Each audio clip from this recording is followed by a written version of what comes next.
La bruja de las venas cruzadas. Quiero contarles algo real que pasó en mi familia. Provengo directamente de una familia de curanderos, brujos, chamanes o como gusten llamarlos, de una zona indígena al sur de México. Mi abuelo era hijo de unos españoles y mi abuela de indígenas puros de San Andrés, Veracruz, México. En su juventud, a mi abuelo le gustaba ayudar mucho a las personas enfermas, sin dinero y con daños físicos así como espirituales. Eso sí, mi abuelo fue el mejor brujo de la zona, pero tenía un defecto, y este era que no se le quitaba lo enamorado. El único problema con él fue que, como era muy mujeriego, un amigo lo mató dándole una cerveza envenenada. Pero antes de morir, nos confesó a todos que quedábamos protegidos hasta la 7ª generación de sangre con las venas cruzadas de por vida. Al principio ignoré todo eso, e incluso le tiraron muchas cosas que usó en rituales, así como sales y artefactos que utilizó para tumbar brujas, bolas de fuego y más. Las venas cruzadas son protecciones especiales que heredan los seres humanos de abuelos o padres que practican la brujería.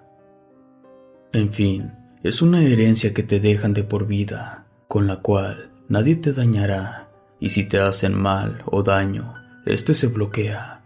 Ni siquiera las brujas más poderosas podrán contigo. A mi corta edad, me han sucedido cosas aterradoras. De hecho, algo me pasó en la juventud cuando, con unos amigos, nos salimos de la escuela para jugar a la ouija en lo alto de un cerro. Esta famosa tabla del diablo era como si me llamara en esa ocasión. Algo dentro de mí me obligaba con un enorme interés a jugar. Tenía miedo de tratar con lo desconocido, pero aún así lo hice. Recuerdo que esa vez que la jugué, hubo un muchacho quien era súper ignorante en el tema, pero eso sí, era muy curioso.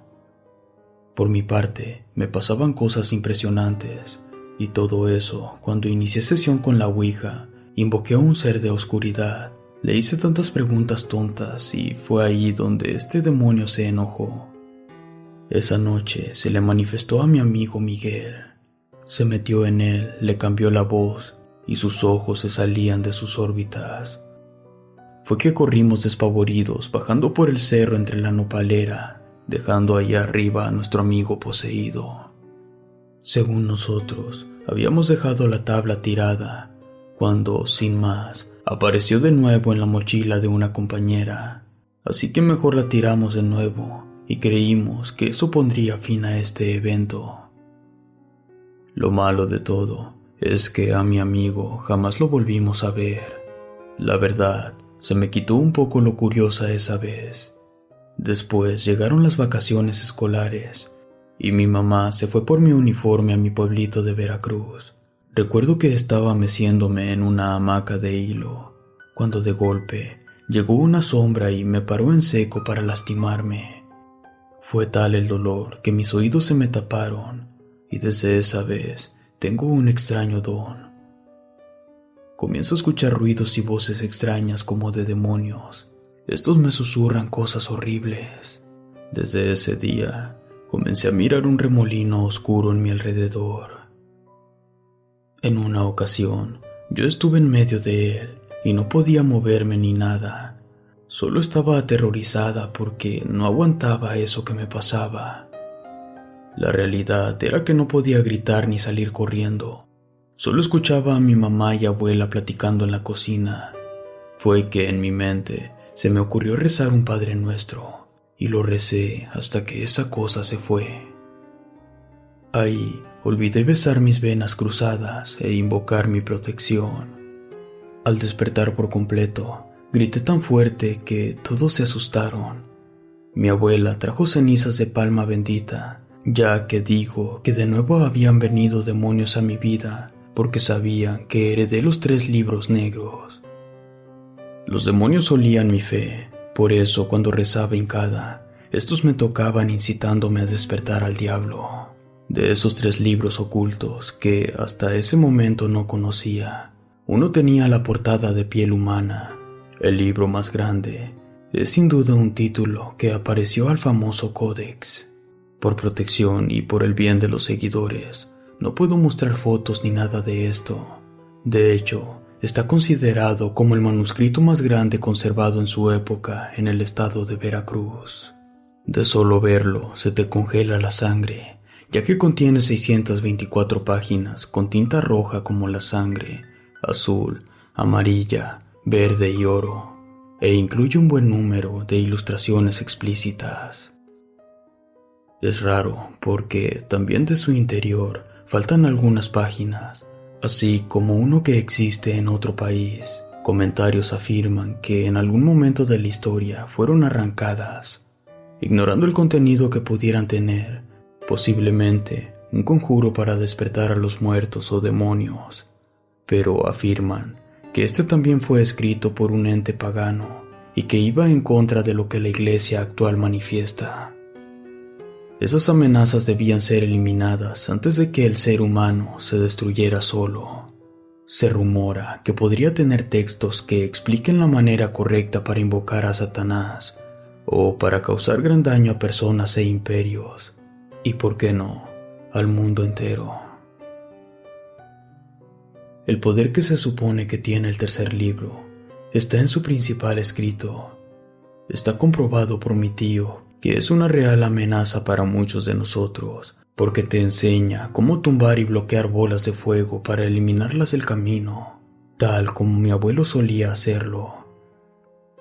Pero también este libro está maldito, ya que lo maneja algún poder sobrenatural de hechizos negros que no cualquiera domina. No sé por qué, pero soy la única de sus nietas que puede ver muertos, sentir demonios, y he sido acosada por infinidad de brujas de diferentes tipos. De hecho, soy también la que adquirió todos los dones del viejo, ya que los de esta generación de brujos se rehusaron a seguir los pasos del abuelo. Por mi parte, yo puedo tener presagios, déjà vu, alucinaciones y más. La verdad, no estoy muy bien desarrollada con el don, o no sé cómo decirle. El abuelo se me ha presentado en 3 sueños, diciéndome que ahí están esos 3 libros guardados para mí. Hace décadas, un tío los agarró para leerlos y despertó al diablo. Yo no pienso verlos nunca, y mucho menos pedirlos, porque desataría de nuevo la maldad, ya que esto trae consecuencias como a mi tío, que se le han muerto 3 hijos de forma trágica y dolorosa. Y esto le pasó desde que abrió esos libros. Mi libro está muy bien guardado y se encuentra en el estado de Veracruz en excelente conservación, como si fuese creado ayer. Les juro que es de enorme tamaño.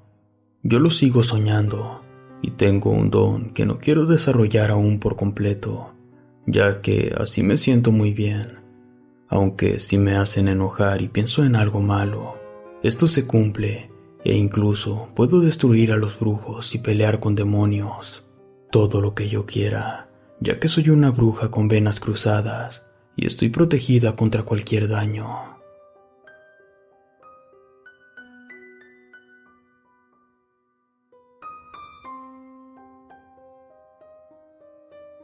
Doña Carmelita, la bruja nahual. Las experiencias aterradoras que viví de niña en el rancho de mi abuelita Carmelita, hasta el día de hoy, me son imposibles de olvidar. Tampoco puedo asimilarlas, ya que fueron bastante fuertes, y de no haberlas visto, jamás las hubiera creído. Una noche se escuchaba un fuerte ruido que no dejaba dormir, y como de costumbre, la abuela no estaba en su cama.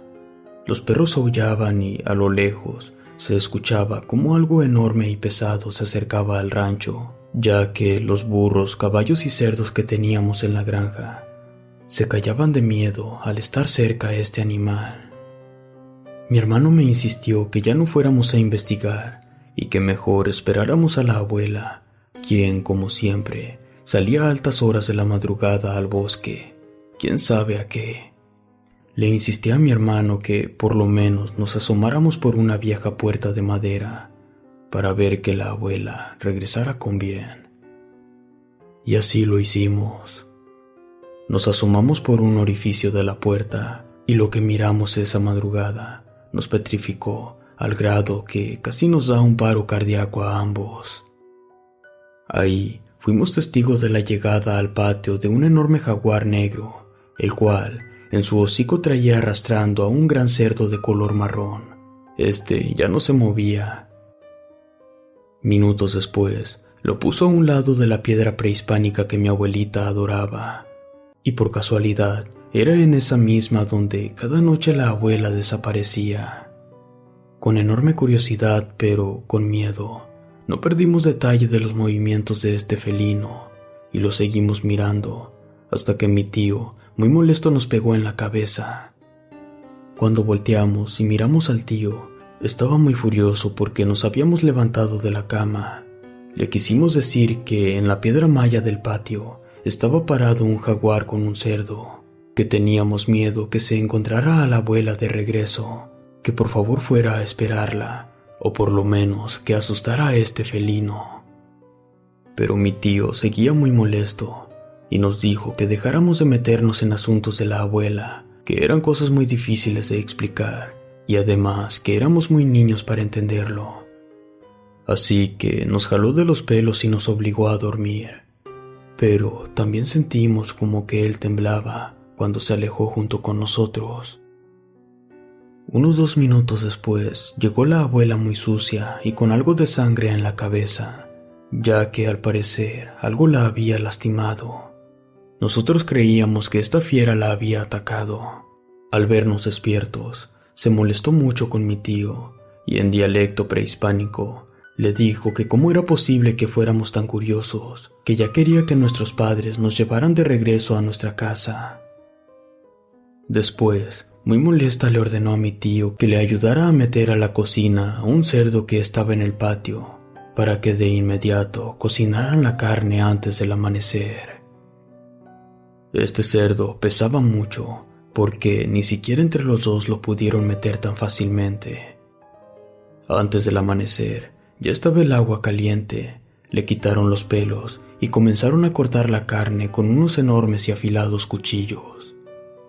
Nosotros, en nuestra ignorancia, le preguntábamos a la abuela Carmelita por el tigre y cómo era que le quitó el cerdo si lo traía en la boca. Ella solo nos dijo que nunca entenderíamos. En pocas palabras, toda la gente en ese rancho del sur de México eran extraños. Por eso, mejor nos callamos y ya no preguntamos nada más. Tardó horas y por fin hizo unas deliciosas carnitas de cerdo. El olor inundó la casa y estaban deliciosas. Mi pregunta de siempre fue, ¿cómo es que tenían su granja repleta de animales y cada noche amanecían más? Y también, ¿cómo le hacía para comer a diario carne si ahí nadie trabajaba? Y por último, ¿por qué la abuela era la responsable de salir de cacería? Tal vez mi edad, al igual que la de mi hermanito, no nos dejaba entender la realidad. Después de desayunar, le pregunté a la abuela por qué salía a comprar carne a altas horas de la madrugada y qué cosa era esa extraña piedra que tenían en el patio. Por último, le insistí que me dijera cómo le hizo la primera vez que miré cómo era atacada por un jaguar y cómo fue que la vomitó y salió con vida de ahí. Eran tantas mis preguntas y quería que mi abuela las contestara, pero creo que ella estaba desesperada de tenernos tantos días ahí, al igual que mi pobre tío. De la demás familia, nunca entendí por qué vivían alejados de ellos. Mi abuela jamás me sacó la duda y solamente me decía cosas sin explicación o me dejaba más ignorante, pues afirmaba que nunca se la comió el jaguar y que aún menos la vomitó porque ese felino era su amigo. De pronto tocaron a la puerta. Era don Benito, el vecino del rancho pegado al nuestro. El vecino llegó a la casa de mi abuela muy preocupado y le preguntó que si de casualidad no había visto a un cerdo de su propiedad deambulando por su terreno, ya que a altas horas de la madrugada escuchó un fuerte escándalo y alguien entró a su rancho y se robó a cuanto animal pudo. Al momento que el vecino escuchó el ruido, contó que sacó su escopeta para ahuyentar al intruso, pero él afirmaba que al parecer solo le pegó un balazo en la cabeza a este ladrón. Por tal motivo, ya no pudo llevarse nada. Después soltó todo lo robado, y en la oscuridad se perdió sin hacer más ruido.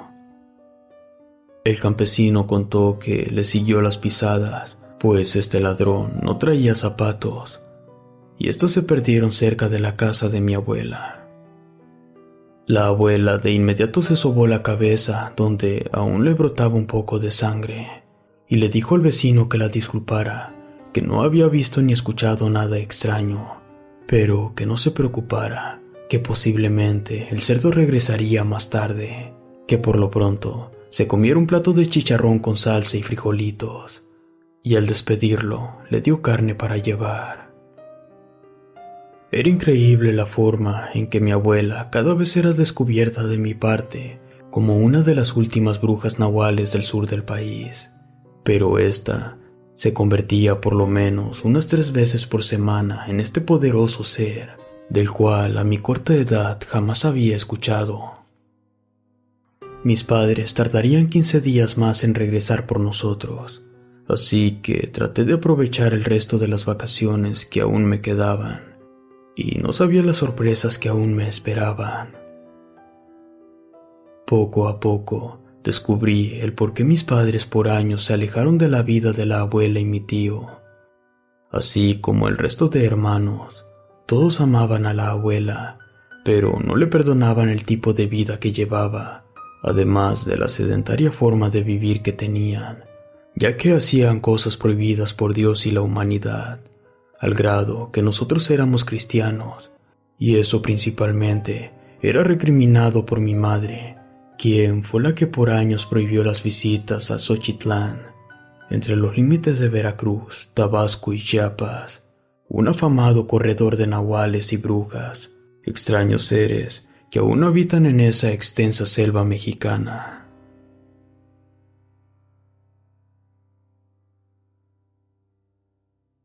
Relatos escritos y adaptados por Chemo San Juan, de eventos reales de la señora Edna Pérez.